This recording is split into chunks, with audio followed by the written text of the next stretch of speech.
Yo, how you doing? Hope you're having a nice day. So, there's going to be massive balance adjustments that'll be coming in Genius Invocation TCG. So recently, Hoyoverse has been buffing some of the characters to 12 HP like Ganyu, Albedo, Noel, Zhongli, Sijuin, Hu Tao, Venti, Jean, etc. And now it looks like they're doing it again, and this time there will be some remakes as well where they will completely rework and adjust the old effect into a new one. So without further ado, let's just jump right into it. So we have Diona here, who is now buffed to 12 HP. Oh great, now she's getting even more unkillable with her shields from her elemental skill and the healing as well from her, elemental burst.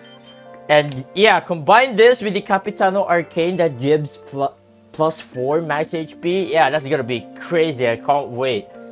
Alright, Kaya, his talent card is now getting buffed to 3 cryo cost. And what it does is that every time you elemental skill with Kaya, with his talent card, Kaya will heal himself to plus 2 HP. And does this impact anything?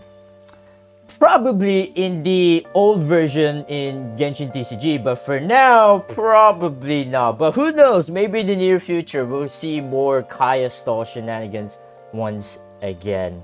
And the next one here is that Kamisato Ayaka is getting a crazy buff. No HP buff, but her personal damage got increased.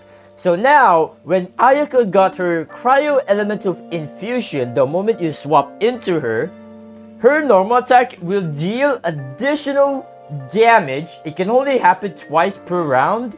And this is very good buff because her personal damage is actually quite weak, where you have to rely most of the time with her elemental skill, right, to deal 3 damage. But now you don't have to. You just do normal attack and boom, you deal 3 damage, just like the same thing with elemental skill. Very nice. And again, this only happens twice per round, the moment she gets her cryo infusion. Very nice change. And up next we have is Amber, for some reason getting buffed to 12 HP as well. Might as well, but no one's playing Amber in Genshin TCG, unfortunately. She's just that bad, and I'm glad that Hoyoverse is just, in what she's bad, let's just buff her to 12 HP. Why not? Maybe we'll get to, see more of her in the next meta, surely. Yeah, surely that's gonna happen. Alright. Ningguang. Her talent card is getting buffed as well, just like with Kaya. It's now 3 geo cost. So, I actually don't know what Ningguang talent does, but if I have to guess, when you equip her talent card, I think she increased her personal damage as well. I don't know, but feel free to correct me in the comments below. Alright, so oh boy, this one is spicy as well. So Shilonen and Kaveh getting buffed to 12 HP as well. Yeah, both of these characters combined with Amber, both of them suck ass, but yeah, they're getting buffed to 12 HP. So, for those who don't know, Shilonen is not that good in Genius Invocation TCG. And I think Hoyoverse is like, oh, she's bad, let's just buff her to 12 HP. Oh, just like Kaveh as well. He's bad, let's just buff him to 12 HP as well. So, there you go. And, okay, for Kaveh though, he's not that bad. He is strong in his, the usual bloom and stuff. But yeah, getting buffed to 12 HP, that's kinda nice though. I like this change, especially for Kaveh. But for Shilonen though, honestly, I could try build the deck with Shilonen. With, just stall with Aquila Favonia. And then with the Capitano Arcane, have Shilonen at 16 max HP or something like that. That'd be crazy. And finally, my favorite card of all time since the release of Genius Invocation TCG, the Oceanid, aka Rodea of Locke, is finally getting a buff. Now it's 11 HP, and also they finally remove the restriction where at most 2 types of Oceanid Mimic can exist at the same time in the summons area. this was a nerf before, but now they revert the change. As for reason, I don't know why, but I'm glad that they finally, revert this nerf, which is great. And we can finally see more Oceanid mains out there. Just salmon spam with the Oceanid mimics. That would be great. And then combine this with Shilonen. Like, Shilonen combined with Oceanid and Farina is gonna go crazy. Yeah, I can't wait to make a video about that. And there's been another interesting change here. Specifically, the Golden Wolf Lord. Golden Wolf Lord is getting buffed, where the initial geo damage from its elemental skill is now 2 geo damage. I don't know why they buffed this guy to like deal 2 geo damage, but if you guys don't know, this guy with just 1 elemental skill, this guy can deal like a lot of damage already with the corrosion stacks, especially the talent and the summon as well. Like, don't forget, like, every time you elemental skill with this guy, it will summon a geo summon that will deal 1 geo damage and also apply 1 stack of corrosion, which is kind of already insane. Like, think about it. Like, 1 elemental skill from the Golden Wolf Lord is like 8 damage worth of 1 elemental skill, which is kind of crazy. But yeah, Mona, Wolf Lord, Navia, and Joyers rejoice. Yeah, we'll see about that. Alright. So, Yumkasaurus, the gluttonous Yumkasaur Mountain King, is getting a buff. Now, this card has been released very recently, actually, in patch 5.8. And now it's getting a buff already, which is kind of crazy to me. But this is nice, actually. So, max HP is now at 8. Very nice. And also, the well-fed and strong, you can now stack the damage up to 2. So before, well-fed and strong is that you get the stack from it, from, playing the food and stuff. And it gives you, like, only +1 damage every stack you have. Like, no matter how many stacks you have, like, let's say you have 5 stacks of well-fed and strong. It only gives you, like, +1 damage every time you deal damage.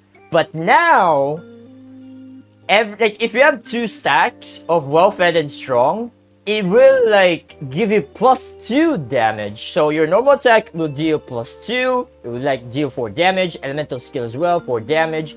And then the elemental burst will now deal 7 as well if you have 2 stacks of these well-fed and strong. So it's very great, more damage for this guy, like more like surprises as well. Like you can play a bunch of weapon, or not weapon, but you can play a bunch of food with this guy, and then you can pretty much surprise your opponent, and then boom, you can pretty much, kill. And yeah, what am I yapping about? Anyway, but yeah, this is a nice change overall. Very nice. And hopefully we'll get to see more of this guy in the meta. I would love to see it.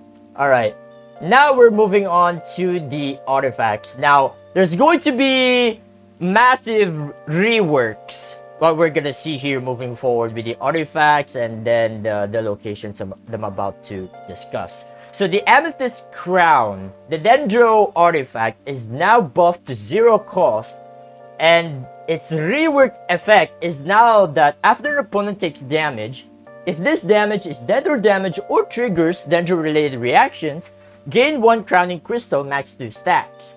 When the action phase begins, if your crowning crystal count is 2, the next elemental reaction you trigger deals +2 damage during this round. I don't think there is a limit. I think this is like think about it. Like round 1, you equip this to like Alhaitham Burning. You get obviously 2 crowning crystal already, and then next round, right? Because it says when the action phase begins. Like if you have 2 stacks of these, your elemental reaction that you trigger during this round, like there's no limit, there's no usages. It like deal +2 damage, which is kind of crazy if you think about it. And I think, actually, I might be wrong about this. I don't know, the wording is kind of confusing a little bit. But if I have to guess, this only works for like 1 time only, where your next elemental reaction will deal +2 damage and that's it. And then you're gonna wait again for next round to get another +2. Or maybe this could be like, every time you deal elemental reaction, it will do like +2 damage during this round. So imagine this, right? With Alhaitham Burning. Like, that's gonna go crazy, man. And the fact that this artifact is 0 cost, man, that is just great. And yeah, I think Hoyo is buffing Dendro recently because right now in Genius Unification TCG, we don't get to see much Dendro in the current meta. Like, the most popular reaction or element in the current meta is more on like Superconduct, Electro Charge, Freeze, Vape, etc., right? Maybe even Crystallize, yeah. So, there you go. And of course, the 2-cost version of this artifact is getting a rework as well. So, ignore the old effect. Let's just focus on the new one. So, after an opponent takes damage, same thing with the 0-cost one. If this damage is Dendro damage or triggers Dendro related reactions, gain 1 crowning crystal. But this time, it now has 5 stacks that you can accumulate with. When the action phase begins, or when your character triggers an elemental reaction, which means it can happen in the first round, like if you play this in round 1 and then you trigger an elemental reaction, it will trigger the effect.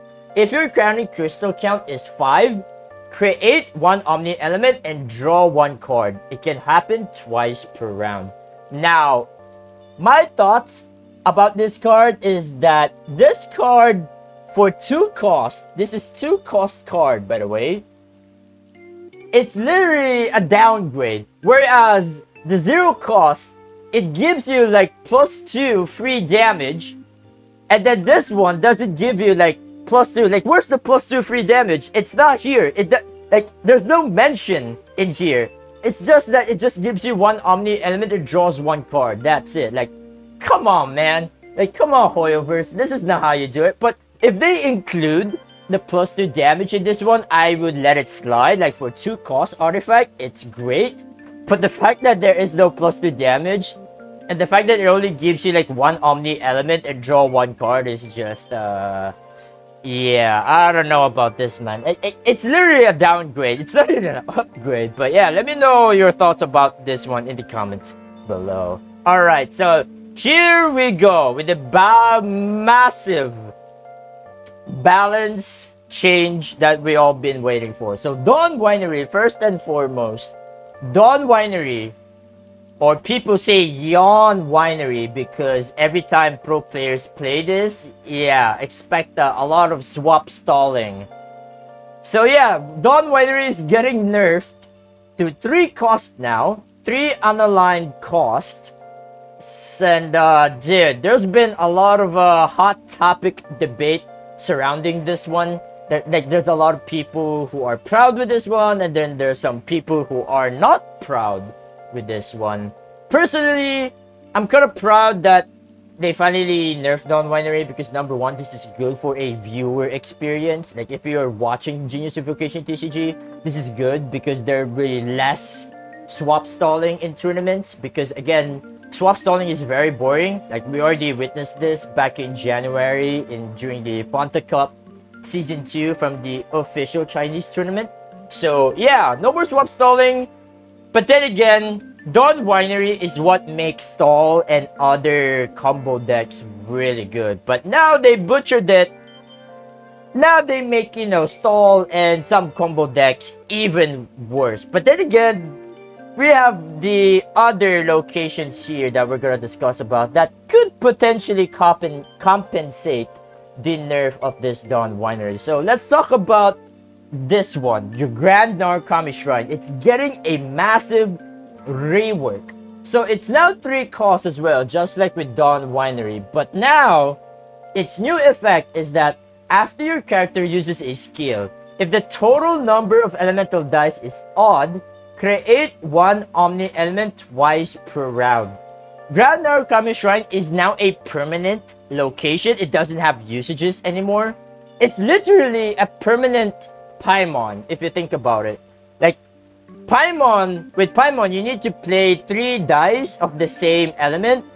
As for this one, you can pretty much play this like 3 dice at any element, which is great. And yeah, it's permanent Paimon, but there's like a very strict condition where you have to get, odd number of dice to get the effect, right? Which is the one Omni element. Very nice as well. Alright, moving on. Last but not the least is going to be the Chinju Forest. So it's now 2 cost. That is a nerf when it comes to the cost, but the change is the effect. So when the action phase begins, if the current total number of elemental dice is even, your character's normal task will cost 1 less unaligned element. So this is kind of confusing to me because number 1, when the action phase begins, so you play this at round 1, right? You play this like a sort of ramp card, and the next round begins, round 2. Obviously, at round 2, you have 8 dice, so obviously this should work, because if the current total number of elemental dice is even, and 8 is even, so, and yeah, I think when that happens is that all of your characters' normal attacks will cost 1 less unaligned element. Now, this is good for, like, normal attacking specialized decks, like with Yoimiya, Wriothesley, Clorand, Yelan maybe, and many other characters as well. So, yeah, overall, I think these reworks, this remake, or rather, these overall massive balance changes is going to be, like, it's great to see, I'm not gonna lie. Like, I'm glad that Hoyoverse is finally doing some work, I guess, when it comes to balance changes, because before, if you guys remember, past few months, there's like a 0 to few balance changes. Like, I remember, like, there was like 0 balance changes at all during that patch, and it was like driving me insane. But yeah, this time around in 6.0 or /Luna 1, not cry, they're finally thinking about, some massive balance changes that is coming in Genius Invocation TCG. So what are you guys' thoughts on this? Let me know in the comments below. And yeah, that's pretty much about it. If you guys missed the live stream, you can pretty much click the video right now. And yeah, that's pretty much about it. Thank you guys so much for watching. It's been your boy Ark. I've been yapping too much. I'll see you guys in the next one. Peace out.